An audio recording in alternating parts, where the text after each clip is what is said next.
Hi, everybody. You're listening to Celestial Intersections Radio, live here on Blog Talk Radio, powered by eastrologer.tv. I'm Ernesto, I'm your host, and I'll be with you for about the next hour or so until 7 p.m. Arizona time when we're going to be closing out. I know on the Blog Talk Radio stream it says 90 minutes for the show, but we only keep it at about an hour program, but we schedule 90 just in case we go over. So, Veretta, are you on the line with me today? Can you hear me today? I can hear you. We are good to go. Perfect. All right. So, I'm in such an odd state of flux in my life, so I just had a relatively shocking realization where everything that I ever knew to be true is actually very different than what's actually happening in the world. So my perceptions versus what's reality are two very different things. And that's kind of been jarring. So I'm sort of just like really recovering. It's just sort of like somebody knocked the wind out of me that this experience that I'm having today even is just sort of like, oh, so what you thought was true isn't anymore, and that's fine. We can change this going forward because that's all we can do, right? But still, it takes it out of you when you realize that I've been putting a fight up for this whole time and it doesn't have to be like that anymore. That, the world is not this dark and scary place or whatever I thought it was. I do want to let everybody know that if you are watching our show live on YouTube, Facebook, or whatever platform you're picking this up on, we're not paying attention to the chat room. So just give us a call directly here on the show. That's area code 319-527-6071. We'll be here until about 7 p.m. and we'll get you taken care of here on the air for your free live reading.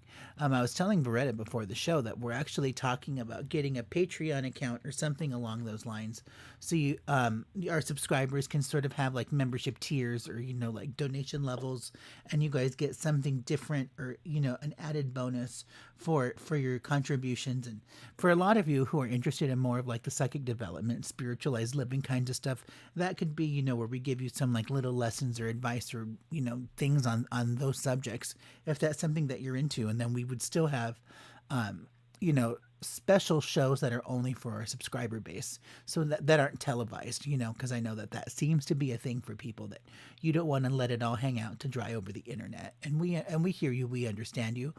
We would love to hear your feedback though, so if you have any ideas about sort of how we can go about handling this matter, what you would like to see for some of those subscription tiers, if you're familiar with Patreon and that whole platform, definitely reach out to us here on my website. Go over to eastrologer.tv and then just fill out the contact form and let us know your thoughts. We would love to hear from you, because it's really great when we get feedback from our subscriber base, since you're really who we're looking at. So we want to know what you want and how to make that happen, because we can find a happy medium in all of this. We just don't know what that is until you tell us.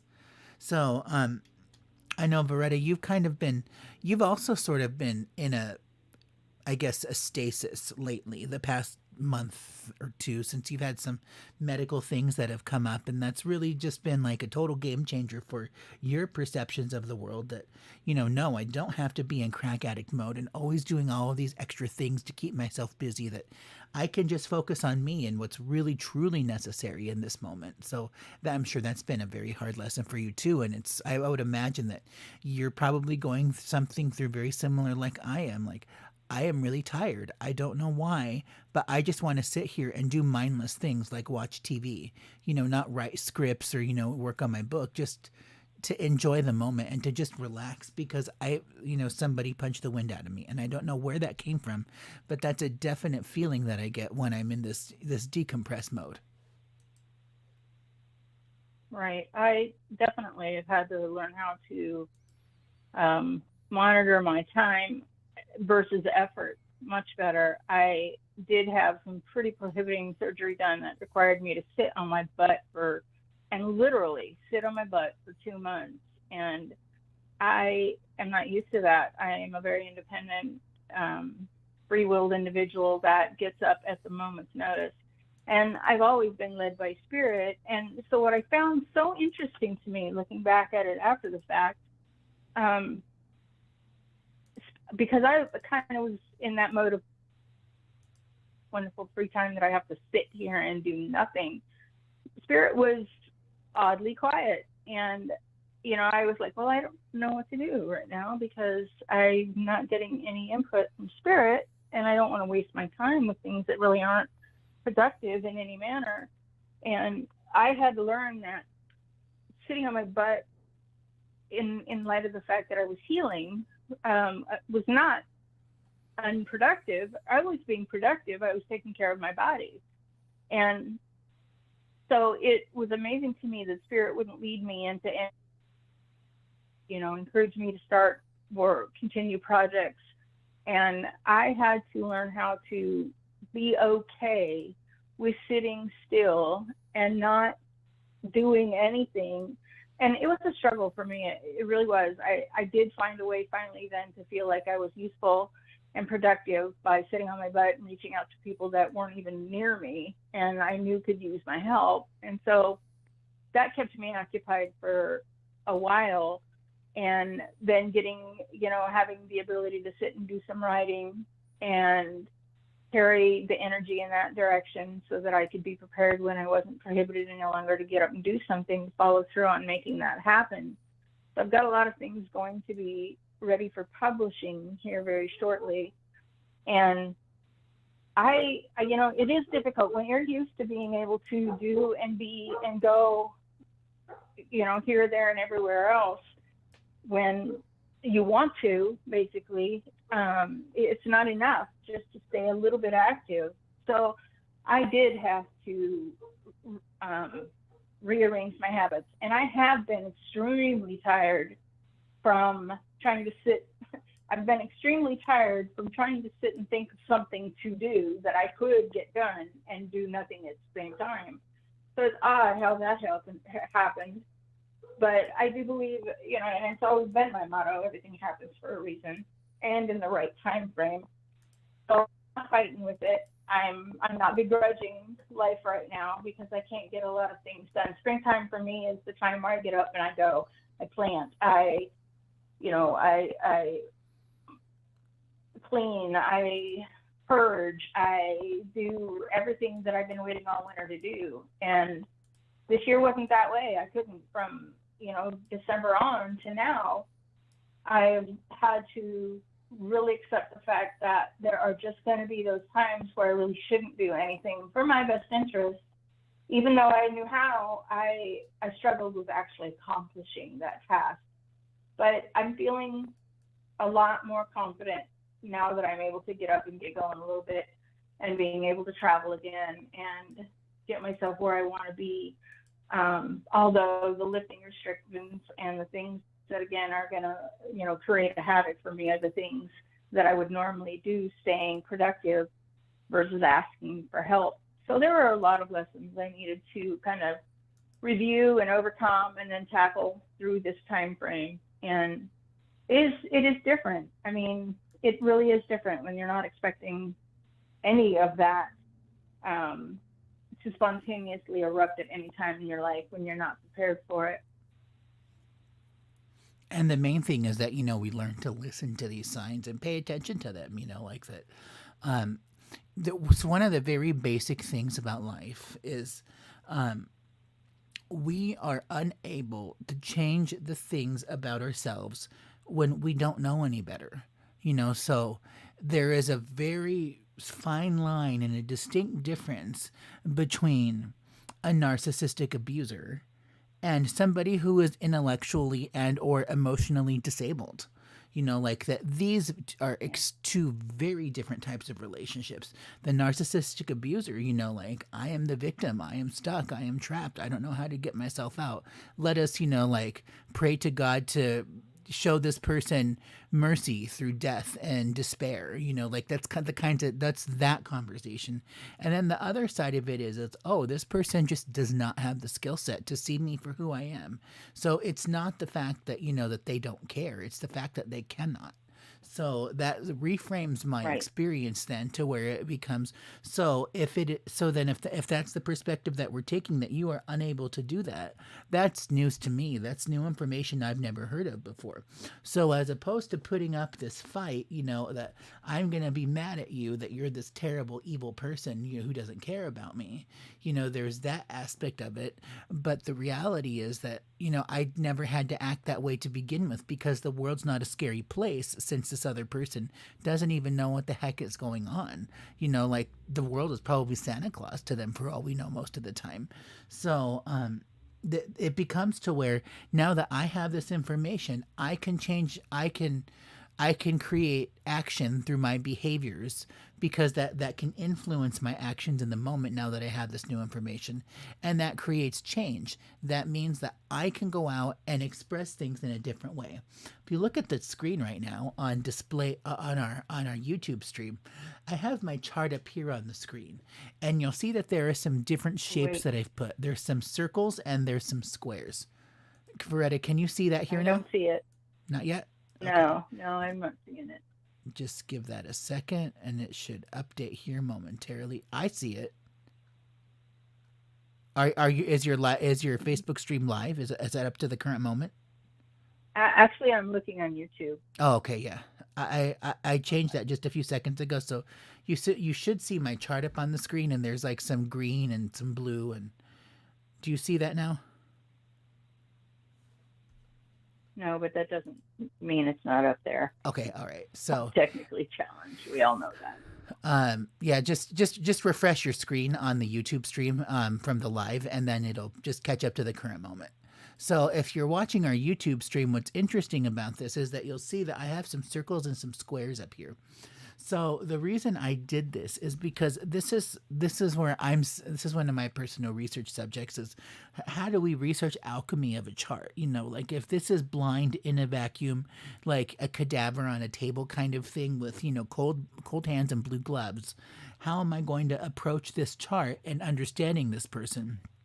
As far as the positive or the negative expressions that's in their life. So what's interesting about my chart is the fact that all of these planets that I have highlighted here, you've got like Mars over here on the left, so that's my actions. On the right, you've got Sun Hades in a square. So, that's my disability. That's me in astrology. That's me in ugliness at a very general level.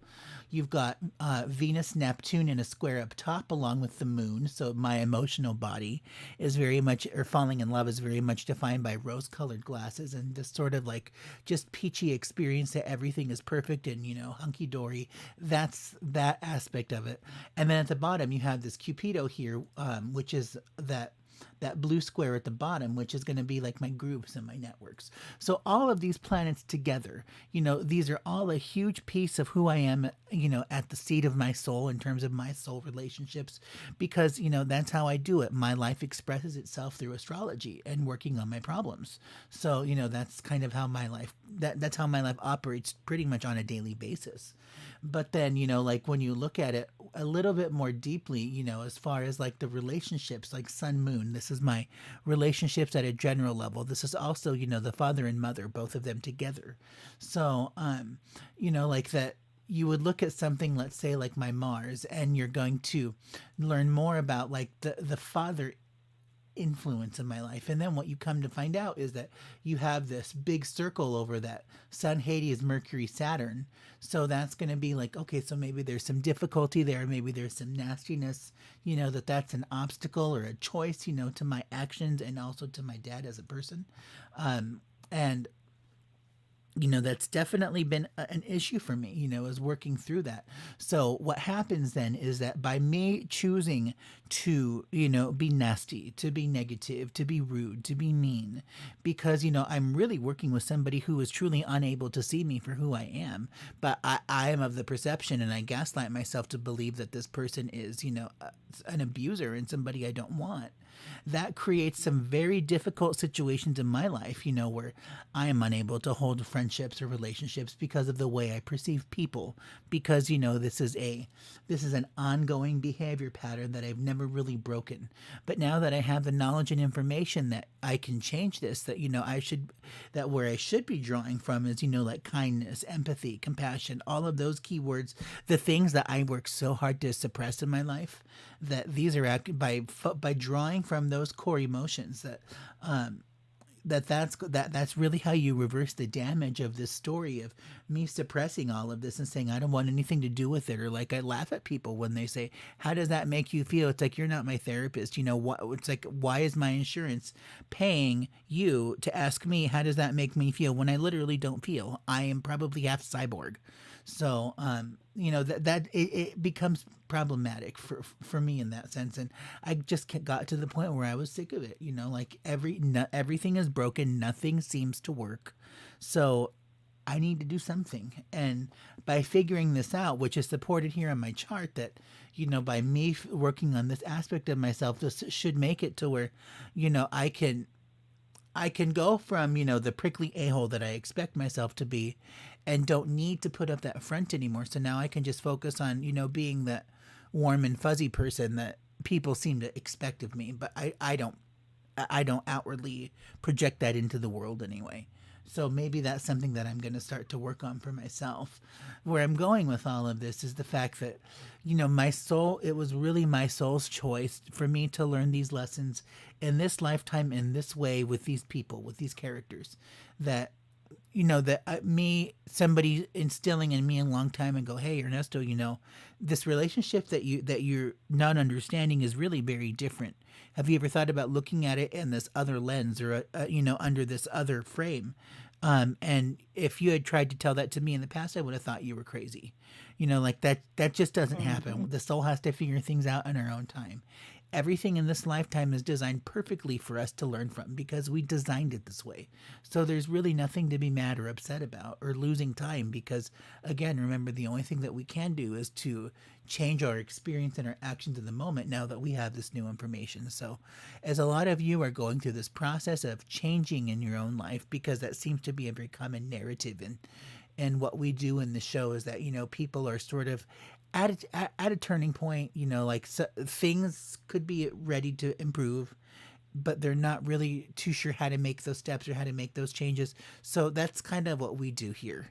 And, you know, like, this is, I'm just here to tell you that when you're going through this process, your soul wouldn't have designed it any other way. So don't kick yourself over, why didn't I do this sooner? No, because you did it now. That's all that matters.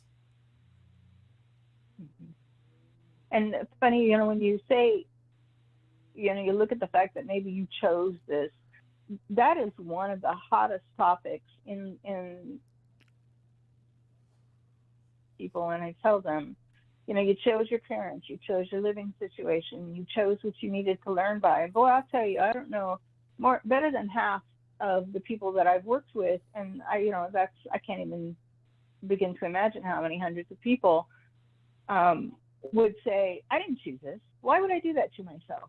There's no way I would pick these people for my parents. They're just to me. Well, yeah, you would. And the reality of it is, you're registering that information at a mortal level, at a physical human level. And when people receive this information, I have to quickly back it up with, but you know, you don't think the same when you're in spirit. You don't think the same, process information, or choose things based on what you know now. You do it ahead of time because you know and believe at that point you are going to have what you need to learn your lessons. And then that's the second half of the, oh, I wouldn't, why would I want to learn that? The second half of that is, we come here to learn. We choose how to set that foundation. And we create the format of what we need to learn and how to learn it by, based on the people we choose to come to. And that includes people that we know won't raise us, people that we know can't be in a position to take care of us appropriately. Therefore, we may get farmed out. We may be adopted. We may be, you know, left by the wayside in a church step parking lot somewhere. We choose those components of our reality so that we can learn appropriately, should we choose to learn appropriately once we're here. And then, yes, overcome the hardships or overcome the adversity that may keep us down and may, you know, make us struggle with all the things that we've called upon ourselves. I like to, when I give people an idea of kind of what it's like, I like to explain that, just imagine you're standing at a big buffet and, things look appealing in that moment. Ooh, I'll take a big slice of happy and I just want a little bit of begrudging, and I want a bite or two maybe of, what it's going to take to be a hard worker, and, or I want a lot. And then, you get to the dessert bar and you have to compensate or compromise what you picked at the bigger buffet bar with what you want to add into as dessert. And so you think, well, okay, I'm a pretty strong person, or I will be, and I will take a huge, happening, healthy slice of strife because I want to get it all done and over with at one time and not continue to have to deal with that my entire life. And so, therefore, you're standing down here and you're in your life and your body, and that strife presents itself in something that you couldn't possibly have imagined what would come at you in those times of adversity. So the reality of it is when you do finally register, if you do finally register the fact that you chose what you needed before you ever got here, and it does not look the same now that it's in front of you as it did when you were choosing. And once that clicks into a reality, then you can get with the program.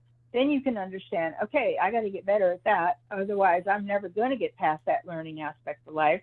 And I'm stuck at that phase no matter what else I do if I don't learn that. And it's, even though the situation itself may not be easier, the fact of learning is much easier because we know that's what we came here to do. And we can let go of all the little melodrama that goes right along with it, and get down to the basic fact that we need to overcome, or we need to pursue whatever it's going to take to learn this lesson.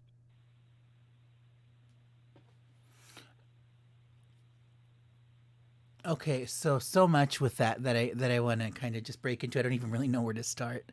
So, I guess the first question I have is when we're sort of feeling this out and we're not really sure, like we're trying to figure out the terms or conditions about, whatever it is that we're about to sign up for. Is there anything that we can change in that situation? Like if, let's say it's a job or a company, like, and we're not really like too keen on the way it's looking or sounding. Is there anything that we can do to, change that situation? Like if let's say I met somebody next week and we become kind of friendly and it's going someplace, but, I don't like this big giant red flag kind of thing. Um, can I change that with my own thoughts and then send that person away and get somebody new? Absolutely. That's what free will is all about. We absolutely can circumvent the situation once we're here. And we get to, and it really only happens when you know that you picked that in and brought it into your life because it was something to learn by. And so maybe it got a little sticky once it started and you just didn't want to have to adhere to whatever it was, the ground rules that were presented at the time. Absolutely can change that situation. But the thing is that situation, even though the skeletal structure of it is going to remain the same, the outside flesh can be changed, and we can move past it maybe a little easier in our mind, thinking that, okay, this isn't exactly the same and I can tolerate this now, so I'm okay with it. The fact is that we do have the right and the ability to control the lessons once we're here.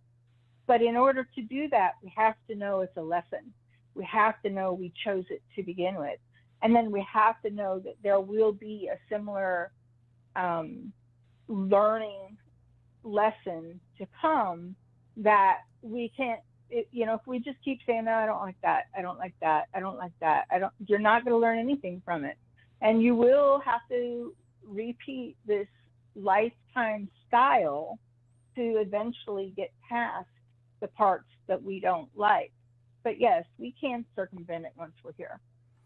Right. But then, like there comes a point when even, like in my own experience that I decide, I understand that this astrology may be what I signed up for. but I'm not working with Big Bubba. I'm not lining your pockets. I'm not going to, raise you up and then, Right. keep me under your thumb. Like, it's not what I came here to sign up for. So you can go screw yourself and Exactly. jump off of that bridge.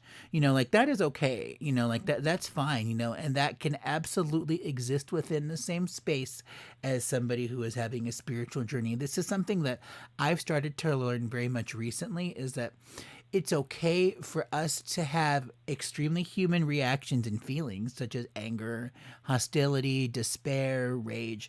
All of that can exist at the same time while I'm having, this experience, this spiritualized experience, or, this quest for God, or whatever it may be, whatever words you want to use. That just because, like I'm trying to take a higher path does not necessarily mean like absolutely nothing evil or negative ever. Because, like we have to have that duality in order to exist. Otherwise, it's not the universe. Right. And the response that you have to the situation um, will contribute to the end result.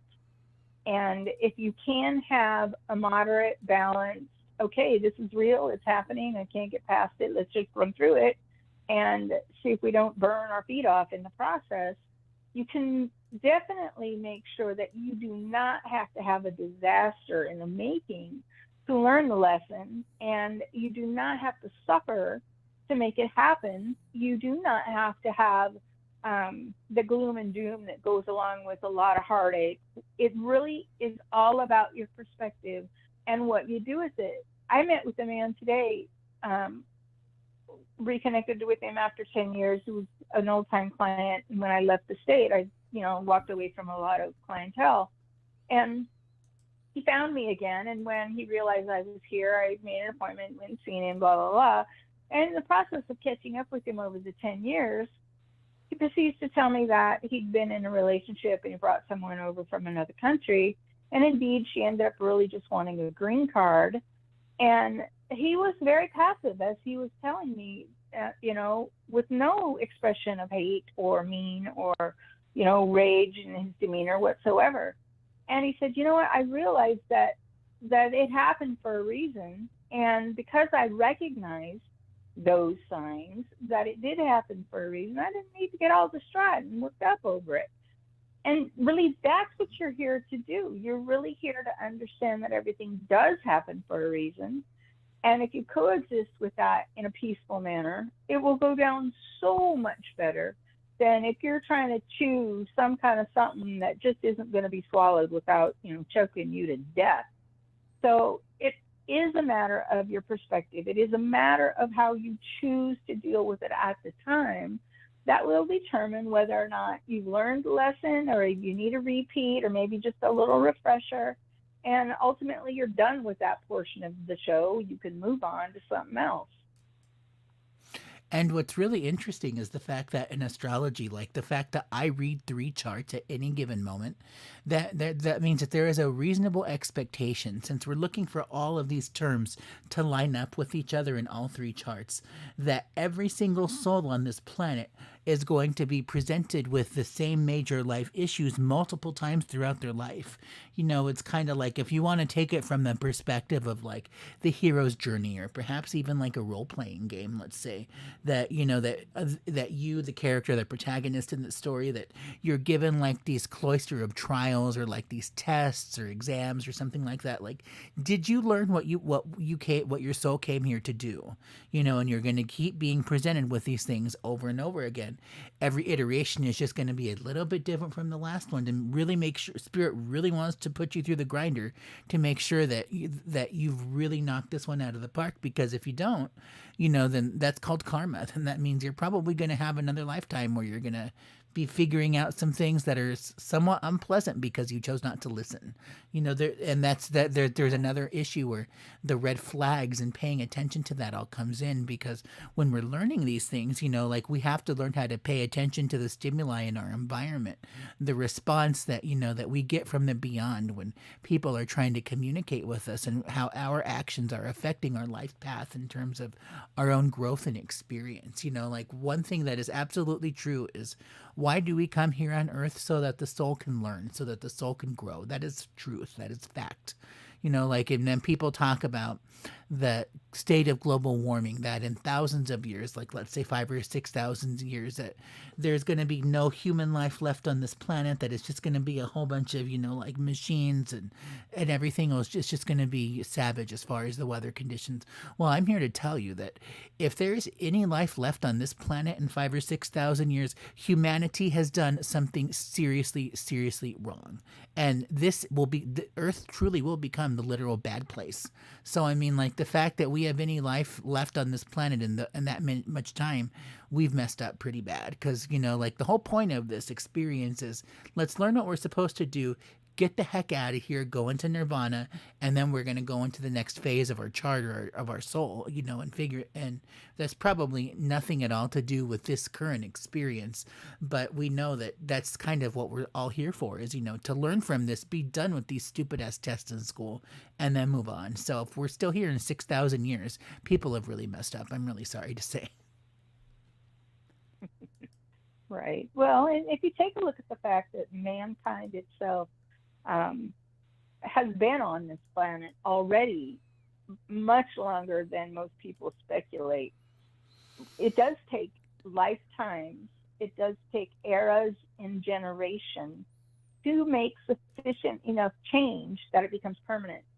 And it's been suggested, and if you listen to the quantum relativity and the folks that will give you the speculation of, how many times you need to be here to learn.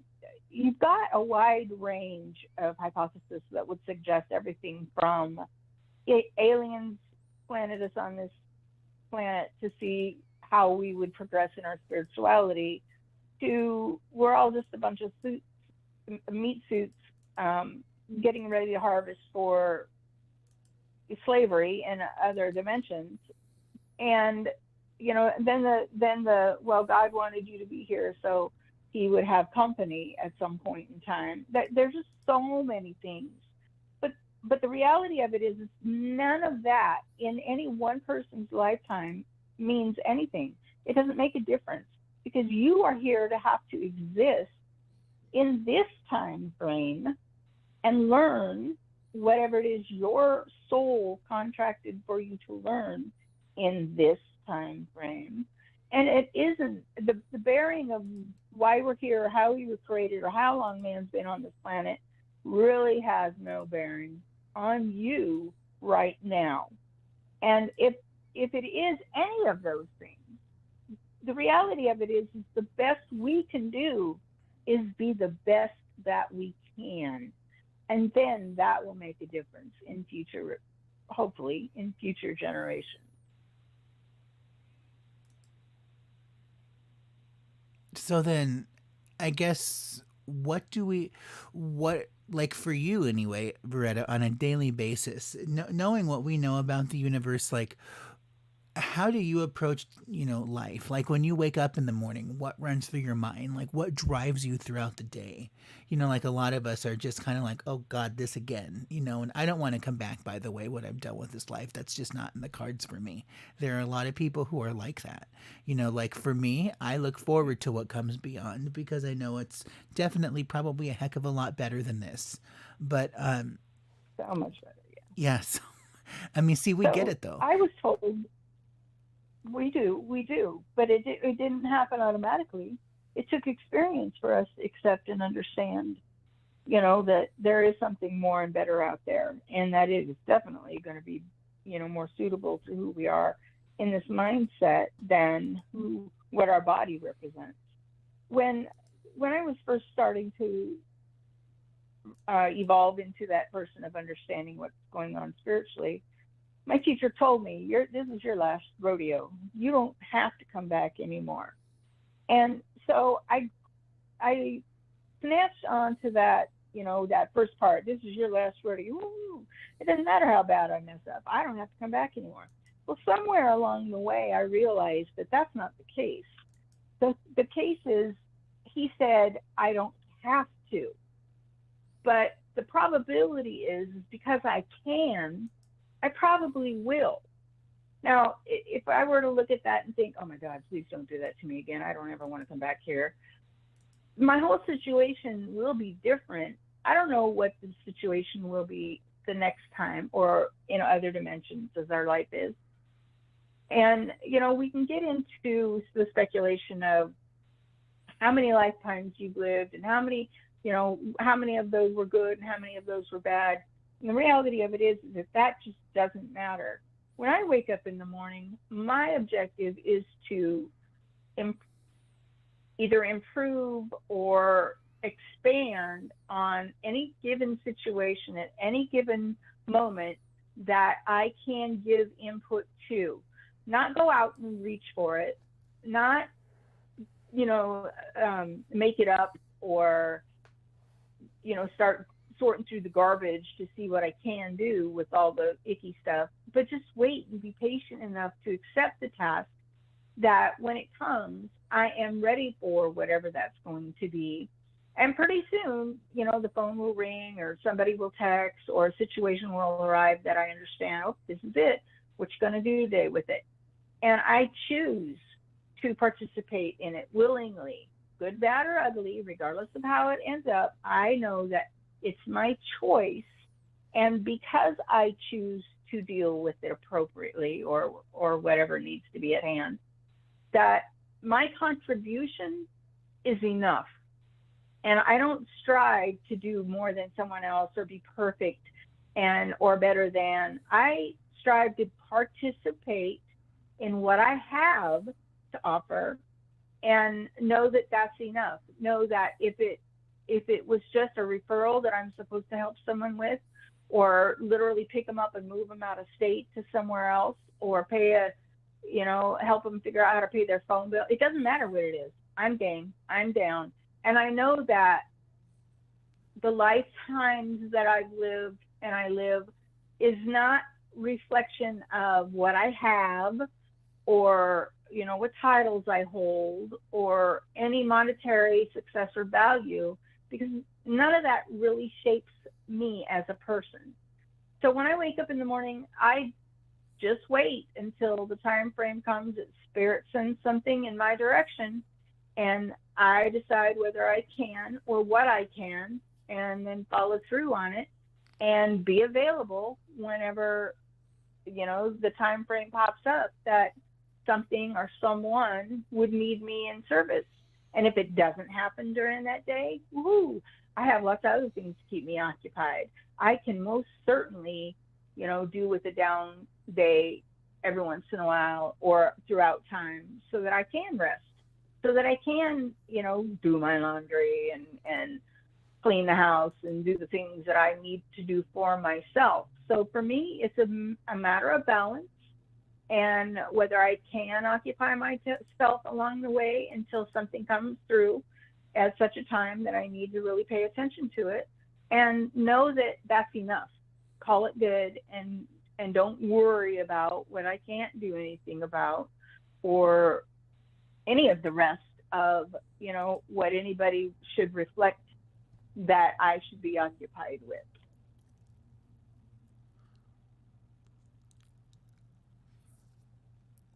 Okay, so what's really interesting is that in Uranian astrology, one of the things that I like about it is we can bring up like a listing of all of the midpoints that are clustered around any given point in your chart, and so like the meridian is the soul, or perhaps we'll ask these questions of the chart. How is this manifesting in somebody's life, and then we can see all of this information. So like for me, astrology is definitely something that I came here to learn about. This is absolutely something for me.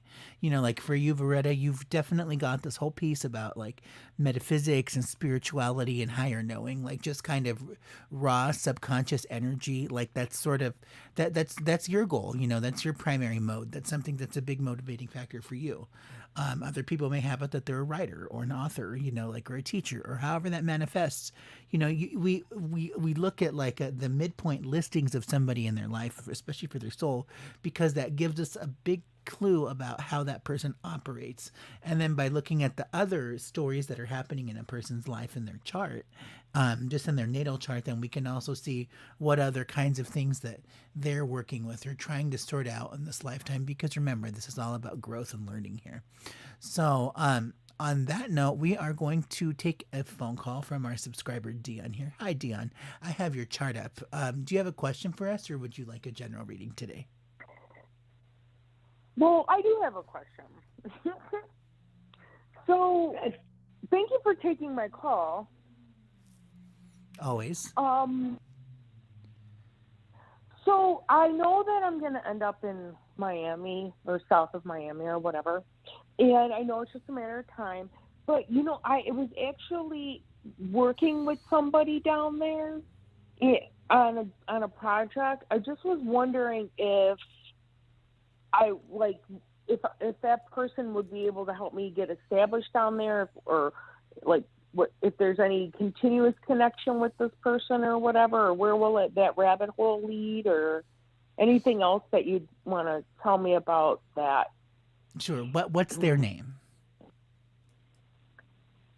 Steve. Okay. All right. Beretta, what you got for Steve? Or for Dion about Steve in this situation? About Steve.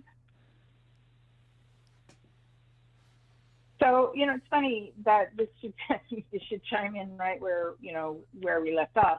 Steve is a learning lesson for you. Can he help you? Absolutely. Will he help you? Maybe not. Is that something that you should take in the front or take personal? Definitely no. But I think when getting more than anything else so this is what you'll want to look out for in him wanting to do things his way. He's going to want to help you, but only with his specifics. And that really may not help you at all. So if you should gather right up front, this guy's got an agenda, or he thinks that he can use you to better his situation, then you really kind of need to decide whether you want to actually participate in this endeavor. But there will be a few things that you can get that it will help you. So the eyes wide open. And the thing I see too about that is once you reckon the fact that there are some things that he can help you with, stop him in that moment, in that time, and ask him more about what you need to know, because the situation may not present itself again for you to be able to ask later. And overall, you can get a few things from him that will help you in your situation. But the learning lesson is going to be not to accept it as a failure or a lost cause if he doesn't present it in the manner that you want him to. That makes sense. Good.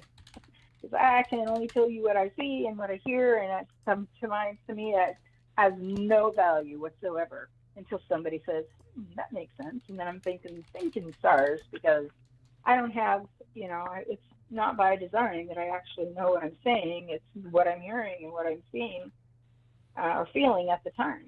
So good. Ernesto, can you maybe give her some more detail about what it is that she will find as a benefit from this guy? Okay, yeah. So I have a question. Is Steve, would you say he's a coworker? We don't work for the same company, but we're working on a similar, on the same project. Okay. So a coworker, yes, but not for the same company.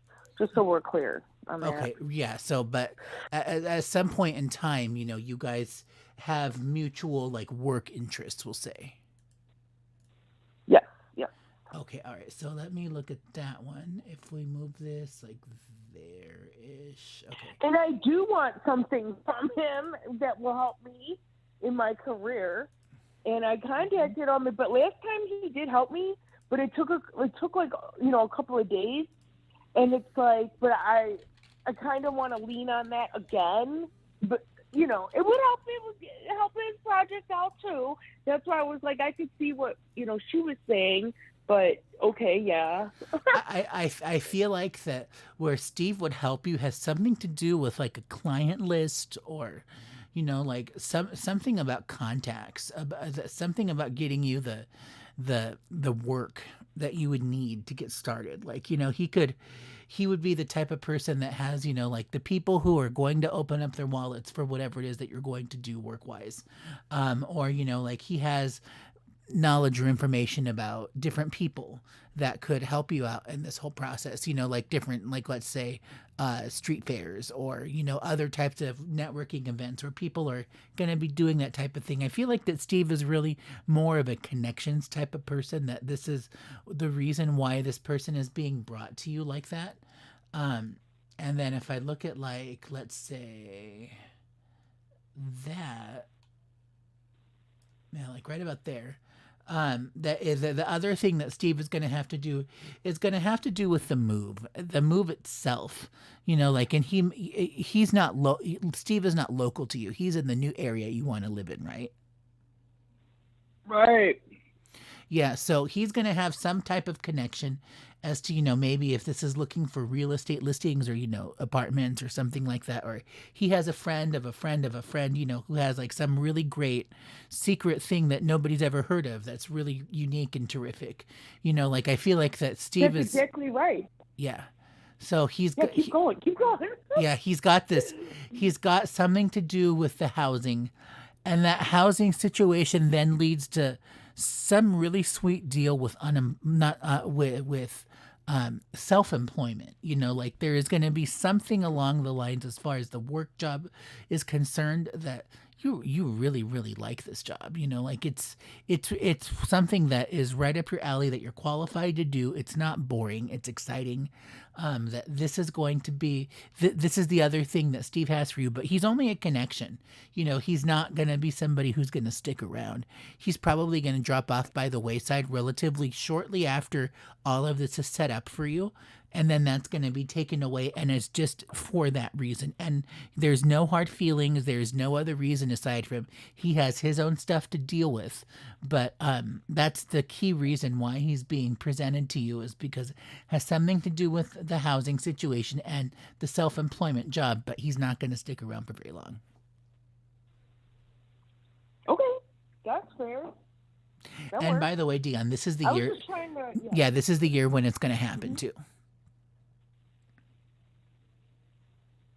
Thank God. It's like I feel it, but it's like at the same time, I feel like what's important to remember is also to be able to surrender. Like, people come into my life or people's lives for a reason, a season, and a lifetime. And sometimes it's like, okay, well, why did God send that person to me? Why is our universe like, it's not, you know what I mean? So, like, what role does this person play in my life at this time? And that's why I like to get information, just to be clear, more on the path or whatever. But so earlier you said that we go to nirvana. What does that mean? Where do we go? What does nirvana mean? That means not here, where everything is great. Like that's the good place. That's not this.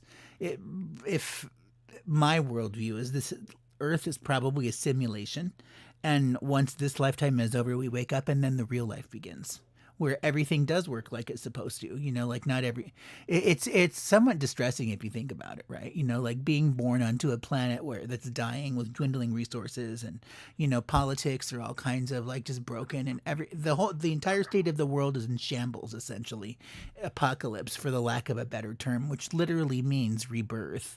And like when you think about it, it's like that I was born onto a planet like this, and then like so.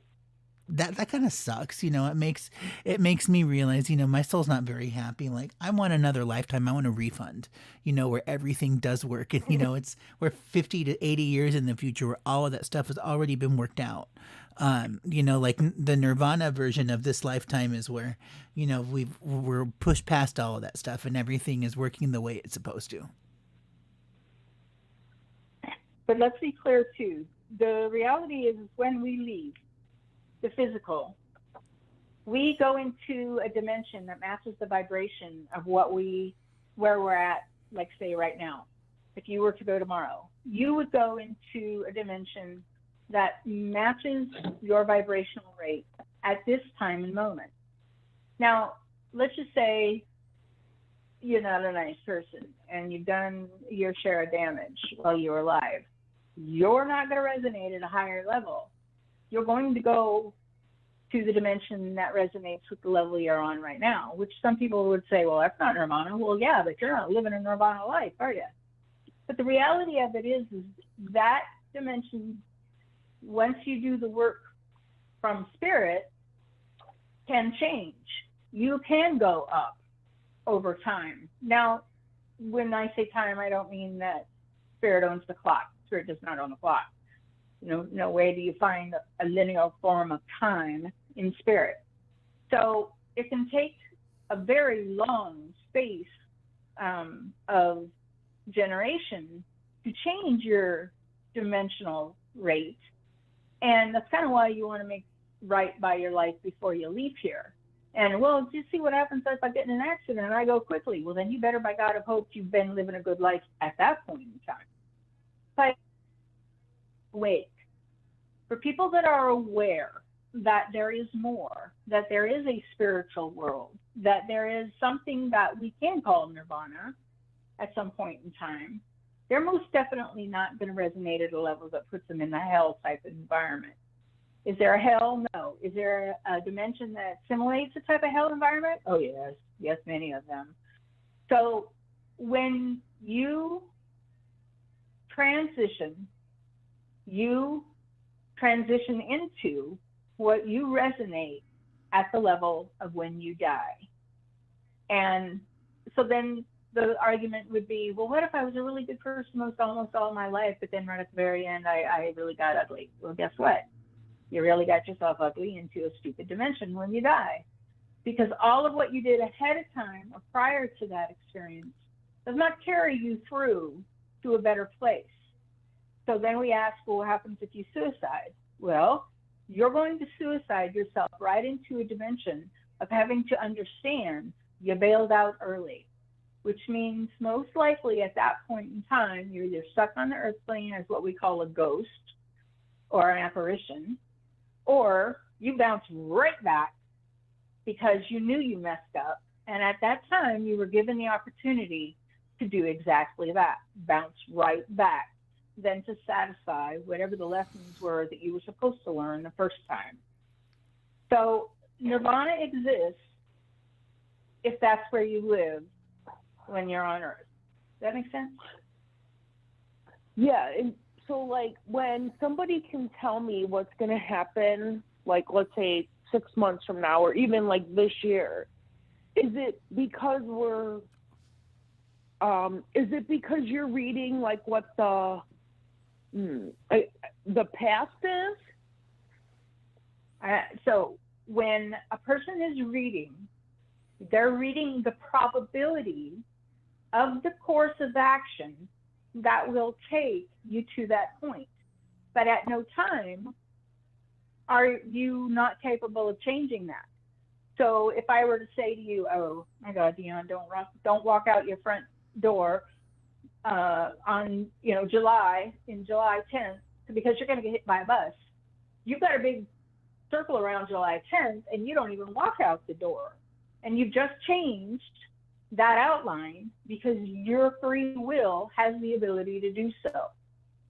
Now, same token, I tell you, you're going to hit the lottery. All you got to do is show up and buy a ticket. And through no effort on your own, where you're going to go burns down. All right? Something shifted in that perspective time frame that affected you.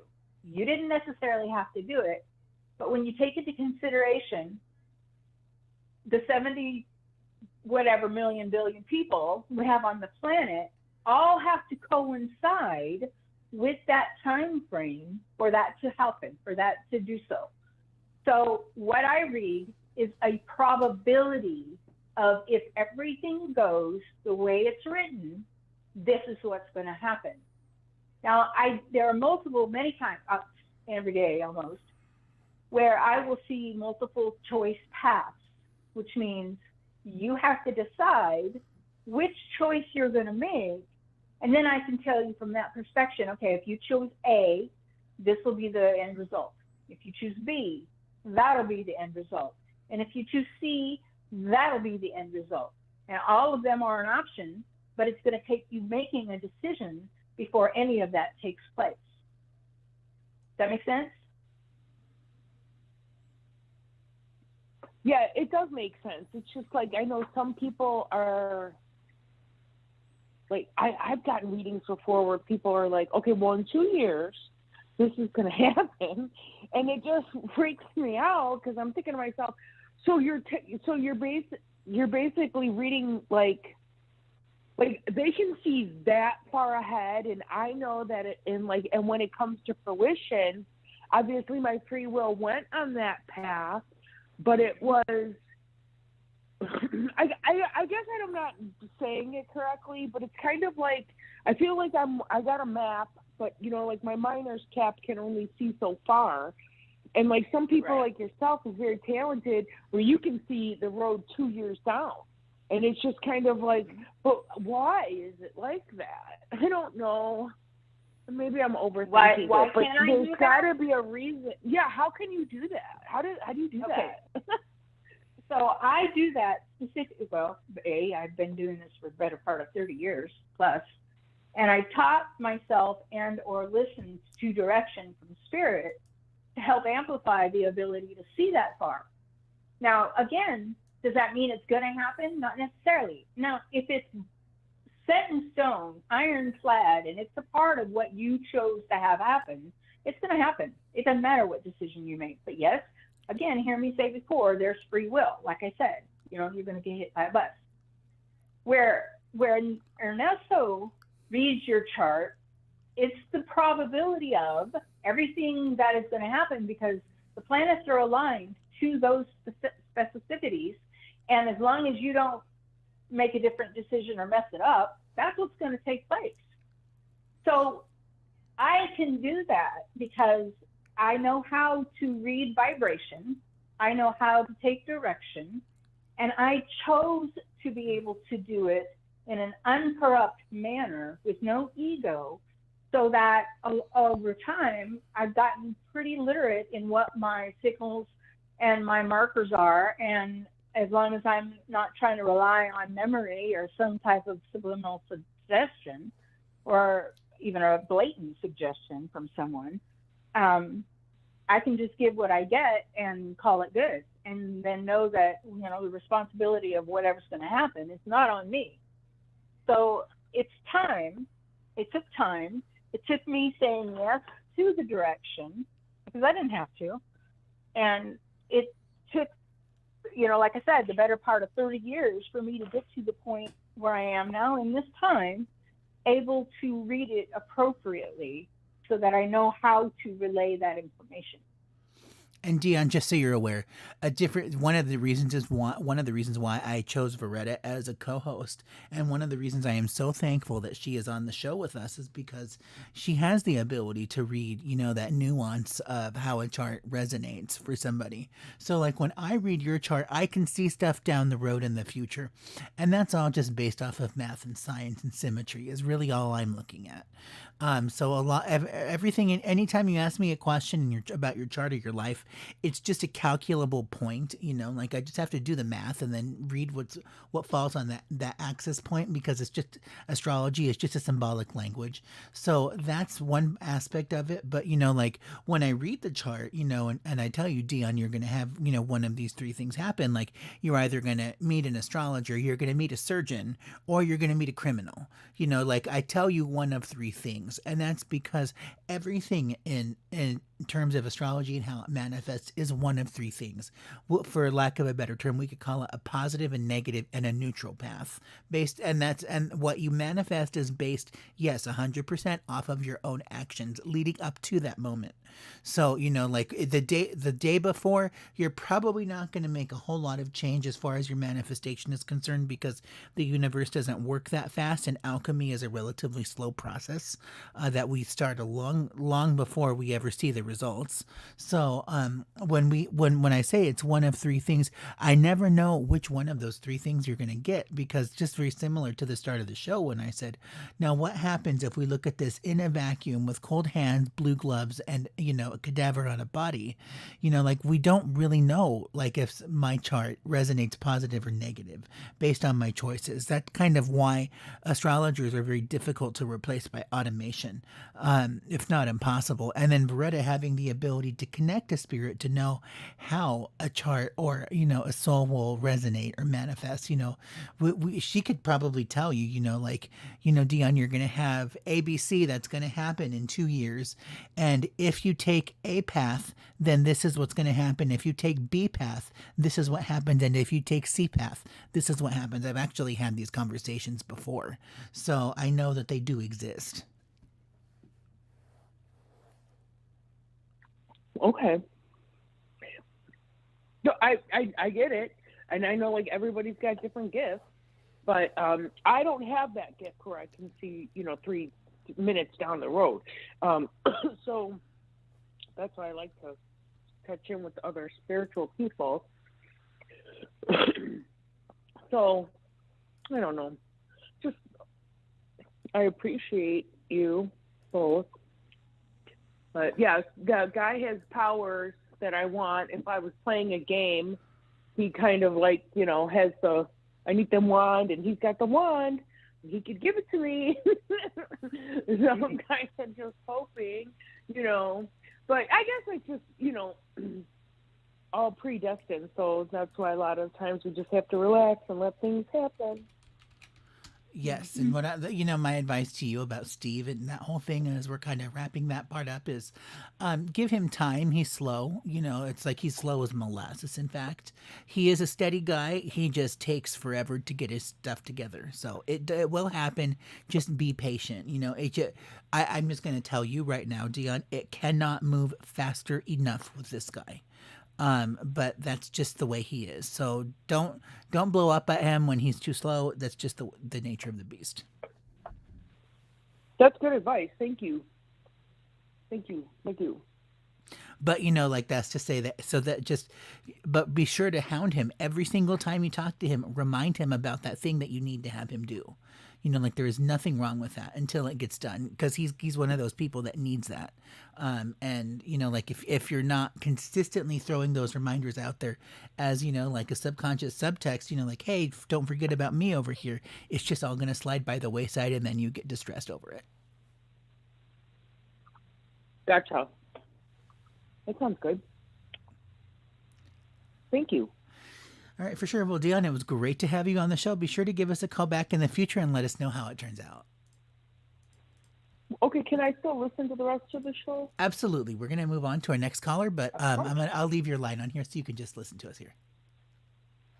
Thanks. All right, perfect. We'll catch up with you real soon. Take care until next time. Many blessings. Okay, and we are going to catch up with Andrea here from area code 703. Hi, Andrea. I have your chart up. Just give me a second. Got it. Perfect. Would you like a general reading today, or do you have a question about an issue? I have a question about an issue. Okay, what's your question? Unfortunately. So my son is getting married April 15th, and he and I have had some tumultuous relationship the last couple of weeks. And now he's like, I'm not invited to the wedding anymore. And I was supposed to go this Saturday to a mock tea ceremony because his fiance is from Vietnam. And then the wedding. And I just don't know. I'm just having some anxiety about it. Do I go? Because he goes, you can't come. What am I going to not go? So I just don't know. Do you see this thing going smoothly? Do you see me? I don't know. Whatever you pick up from that. Sure, yeah, let's take a look at that. And just so we're aware of the other, so Beretta knows the other players, what's your son's name? His name is Stephen, and Stephen. His birthday is March 15th. Okay, all right. Beretta, what you got for Andrea here? Okay, Andrea. So this is what I'm hearing. You can go, but you're not going to, or you're not actually going to be welcome unless you're the one that steps up to say, I'm sorry. Even if it's not on you to do as such, Stephen's having a tad bit of problem with control right now. You think? And he really isn't, yeah, he really isn't handling Tip a nail in the it as head. well as he should be, right? Yeah. Right. But the thing about that is he would step up if he thought that you were going to make strides in telling him, okay, I want to bury the hatchet because this is important for me and I'd like to be there for you, and I can't do that, and I don't, know what energy you want me to lend you, and as mom of the groom, I'd like to at least be there to support you. And it may take, if this is that would take a lot out of you to actually have to step up and say you're sorry when it's really not on you. Right, I already did that. I already texted him and said I already told him twice that I was sorry. He's mad because I contacted my ex-husband about something, and he said, don't talk to Dad. I'm like, you don't own me, Stephen. You can't control me. I can talk to who I want to talk to. And he just literally went ballistic. I said, okay, I'm sorry, but I said, get some therapy, Stephen, because you're holding on to anger issues from when we were divorced over 20 years ago. Get some therapy because you need it. Yeah, Mom, that's not what he needs to hear, okay? That I hear you when you say you apologize, but you apologized in a manner that you want to apologize, not what he needs to hear. And the reality of it is whether, again, right or wrong, it's whether or not you're going to be able to swallow that and then follow up maybe later at another time that won't conflict with what you're trying to do now. Because he does not want you there based on the fact that he told you not to and you did anyway, and then you called him out on being wrong for it. So it really is going to depend upon how bad you want to be there, what you're willing to do, and not through a text, but in person or on phone, and let him know, okay, I wasn't thinking in that moment the way maybe I should have been. I definitely hear you say you're very distressed over my actions. I want to apologize for that. I want to tell you that I understand that maybe I overstepped my boundaries. Regardless of how I feel about that, I want to tell you that I'd really like to be there. I don't want to have to watch this on Facebook or get secondhand info from people that were there. I'd like to be there for you. And I know that it's probably going to be extremely difficult for you because you're a very proactive individual. When you see something wrong and you know how to fix it, you just lend that information to someone. And in this point in time, because he's as stressed as he is about the ex, it's almost like he's so fearful the ex will show up that in his mind, the only way he could salvage and mitigate that situation was to tell you straight up, don't talk to him. And you did. So in his mind, he's feeling like you don't give a crap about how he sees something or how he feels about it.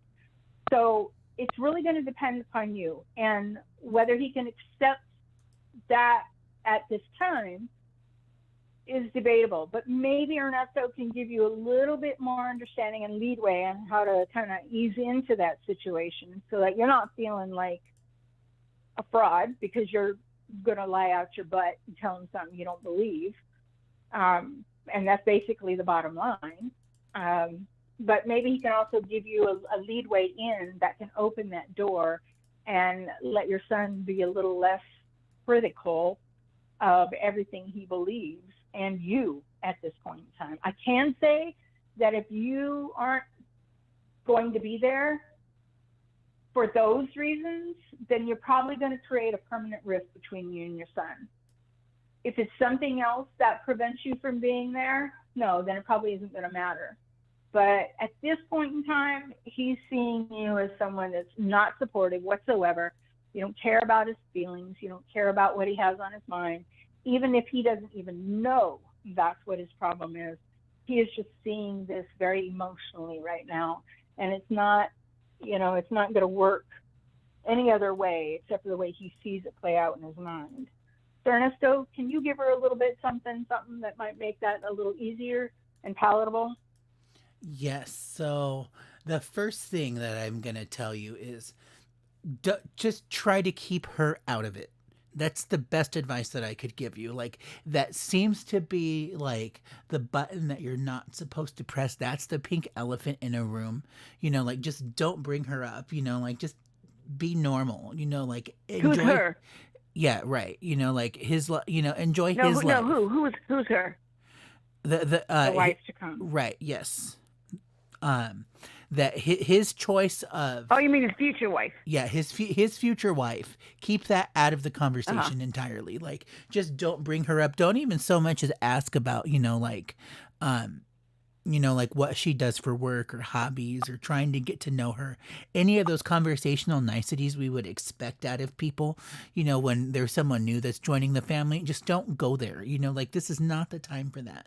Like, I've just based on what I'm seeing here, there is enough confusion for several people, like really an entire lifetime worth of confusion in this whole matter, that you kind of just need to let the dust settle a little bit more. That hasn't really happened quite yet. So the best thing that You're can cutting do. in and out, Ernesto. I'm so sorry. Yeah, you keep going. Yeah, you're cutting in and out. So the best thing that I could recommend is just stay away from it. Like, just act as normal as what you can and focus, pretend like as if this person wasn't even part of the picture. I'm not saying ignore, go out of the way to feel that they feel ostracized or not wanted. That'll be another point of contention. But, this is a person that they will become part of the dialogue in their own time. Now is not that time, though. So you're just going to have to let that sit for a little bit more. And it may eat away at your soul and, really kind of just make you not happy, the fact that you can't talk about this subject. But that's really what's going to piss them off. And it's going to be and it's so unintentional and amps up really fast. So the best advice I could give is just ignore, just stay away from that subject. Anything related to that, unless if he specifically brings it up, don't talk about it. I don't know what to do about the birthday thing because, like I said, it was supposed to be 4 hours together. So I'm going to go. Know what the of this is going to be because I don't want to be stressed out because if it is, I'm just going to leave. Yeah, and that's another thing. Like, I feel like that you're probably not going to go to the wedding either, and that's just because of really some BS that gets in the way. And BS can be defined as like, I'm having an allergy attack today, this is not a good idea for me. Or like, I'm of the mindset, if I even so much as have the sniffles, I wear a mask in public because of COVID and those kinds of things.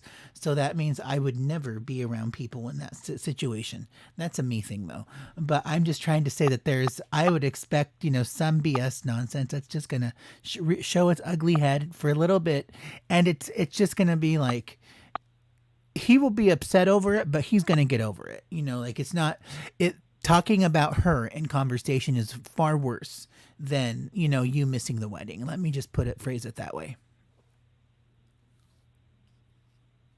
Of course, because at the end of the day, when you have all these pictures taken and all these things, like, well, where's mom? Where's mom? Where's mom? It's like, it's, I'm going to be there. I'm his mother, His stepmother is his mother, and he keeps telling me that. She raised me, but she did not raise you. We got divorced when you were 18 years old. So he has some anger issues. He's told me very angry, but I had no way to talk about it. So that's what I'm saying. He needs to talk to a professional and talk about his anger feelings before it really spills into, everything else in his life going forward. Because he's holding on to anger towards me and I don't know what it is, and I don't know how to fix it, and then so he can, we can't really move forward either. Yeah, I think that the counseling piece. Yeah, go ahead, Veretta. I was going to say that you're absolutely right, but that's not something that should be approached now.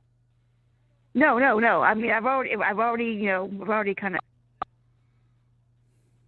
go. So, but it's like that's I can't make. You can bring a horse to water, you can't make him drink. He's going to do, exactly. And he's going to be what's going to be. Yeah, that's kind of where we're at right now. Like, it's the best advice I could give is the damage has already been done. Don't worry about Of making course. any more. So the only damage you could bring up at this point would be to throw salt on open wounds, and you're good at that. And you don't mean to be, but it just happens. So, the best course of action in that case, when you know that I throw salt on people's open wounds, because I wrote the book on this subject, Andrea, let me tell you. So the best course of action when that's when that's the game that you're playing, don't engage, disengage, avoid, run away, run for the hills, ignore. Like this is one of those things where if I know that, if I know that my dog can attack people viciously, then I'm not going to take him to a dog park where little dogs are playing, right? So I mean that's just basic common logic. So, you're kind of in the similar boat here. What's unfortunate though is that this is supposed to be a happy, wonderful time for everybody. It's supposed to be like that magical day that nobody ever gets again, or supposedly. Right.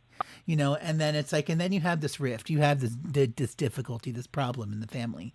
So I can see where he's going to want to be salty about it, and really just he's gonna be angry or upset, but it's a lot of it is just a show. It's just kind of like, well, screw you for Oh not yeah, giving yeah. me the perfect storybook 100% everything that I wanted. But that's everybody. So Yeah. I do think that this Yeah, too. he's like, if you show up at the wedding, I'm going to call the police. Like, no, you're not, Stephen. Come on. You're not going to call the police Yeah, and so have those memories of the other police escorting me off on your wedding day. You think come on now. he just needs to get some stuff worked out of his system, and that's all. That's all bark, no bite. I know what that looks like. So Yeah. Because that's he- what my ex-husband did and said. My ex-husband actually had the police at my house and all this other stuff. So he just follows his footsteps. You're product of your environment. Mhm. So he just follows. That's why we're divorced. I mean, because of he's just Kenny 2.0. Unfortunately. But yeah, I mean that's kind of what I'm picking up here, Andrea, is that I think that this will all turn out okay. He's just not going to get what he wants, and he's going to have to get over it. Yeah.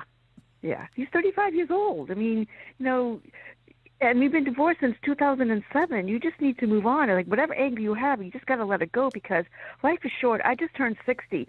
I might get 30 years left. And then what happens when something happens to me? This will be your regret. That you did all these things, and I know he's already poisoned, the soon-to-be daughter-in-law because I was not invited to wedding dress shopping. I wasn't even, participate in the bridal shower. Everything was the stepmom. So I mean, I really feel slighted and hurt, and I'm like, so. It's what's done is done. I can't go back and do it, but you've already tainted. So going forward, I mean, yeah, just like I'm at loss of words. I'm just, it's going to be, like I said, it's going to be what's going to be. Andrea, let me give you a little bit of a preview, some observations I figured out from several souls or people, clients, let's say, that have kind of had what we'll call like a stopgap lifetime, where it's just like this intermediary phase where they have to learn stuff that they didn't want to learn the first time around. So what I figured out is that these people have, these really difficult family situations where, like their kids are usually estranged and live with like a step parent or something like that. And then the step parent goes as far as to like brainwash the kids, so that way they think that their mother is a horrible person and all of this other stuff. Yep. Meanwhile, all mom wants to do is just have a relationship with her kids. However, that's going to be uninterrupted by these horrible people who are ruining my life. You know what happens 100% of the time? Those kids grow up to be 18. They still end up ignoring the parent that was trying to reach out to them because they've just fallen prey to the brainwashing. And then the parent at the end of the day says, you know what? I wish I just would have ate him to begin with. Yeah. Every single time. So I mean, like I'm just sharing with you my experience and observations and working with people in these situations that it never ends well. So the mental distress it creates in your own internal dialogue just isn't worth it. No, it's not. Like I said, I got 30 good years left at.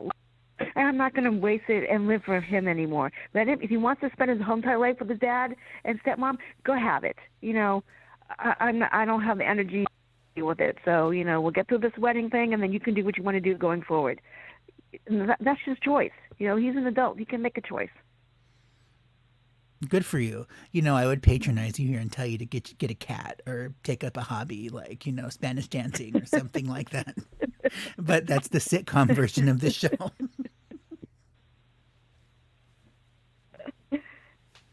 Yes, I mean,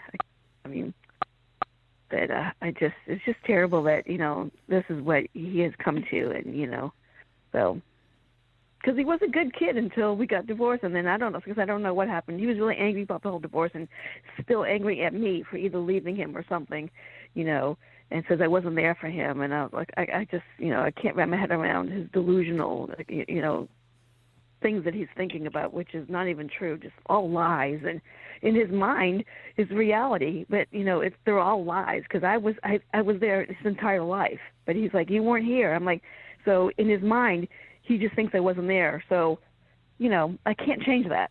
Right. That's true. It is. And then, seeing that we're about the same age, I can tell you also that, young people these days, anybody who was born after 1980 doesn't know a damn thing in this world. I'm sorry. That's just kind of how we're wired. He was born in after a certain point. 1988. I was born in 86. Well, my two kids have the same birthday. One was born in 88, one was born in 90. So one will be 33, one will be 35 on the 15th. Wow. It's coming up pretty soon. Wow. Yeah. Well, honeymoon anniversary.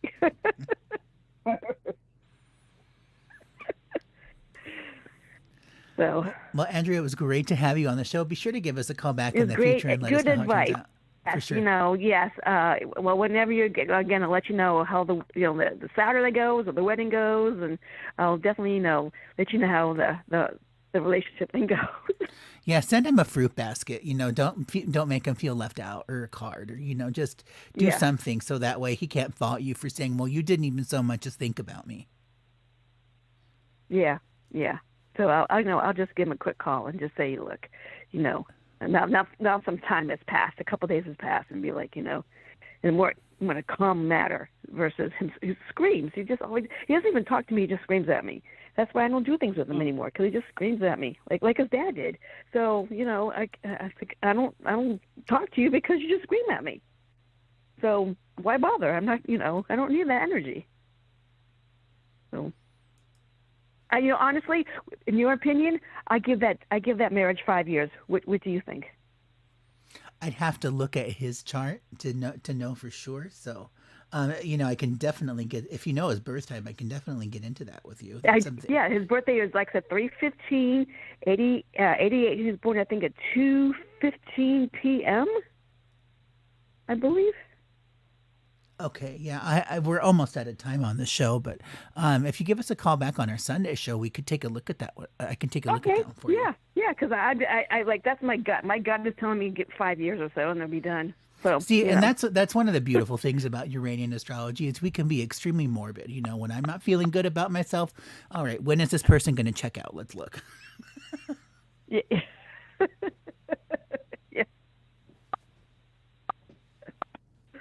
Yes. All right. Well, I'll give you a call if you know what. Yeah, we'll be back on Sunday from 10 to 11 a.m. Okay. All right. Sounds good. All right, for sure. We'll catch up with you soon. Take care, and until next time, many blessings. Okay. All right. Bye-bye. Good night. Okay, well, that is it for our show tonight. I know we are a few minutes over 7 o'clock, so I do want to thank all of our callers tonight for giving us a call here on the show. Remember, we will be back with you guys Sunday morning for a 1-hour show from 10 to 11 Arizona time. That will be in a few days here. I do want to thank everybody for joining us again. And for all other things Uranian astrology, be sure to go over to eastrologer.tv, and you can find Beretta at berettavision.com. Also, don't forget to hit me up on my website through the contact form and let me know what you'd like to see out of like a paid Patreon account, for some of those types of features or options, just to get some more ideas about some directions that we can take that in, because we'd love to hear from you guys since you're the people we're really looking to work with here. So, Beretta, thank you as always for being on the show. It was always a pleasure. I love doing this and having these great conversations with you. Mm-hmm. My pleasure, and I enjoy it very much too. So thank you for asking me to co-host. Yeah, for sure. And I do want to thank everybody and have a great week, everybody. We will be back with you guys on Sunday morning at 10 o'clock for 1 hour. Many blessings. Have a great rest of your week. Until next time, good luck and Godspeed.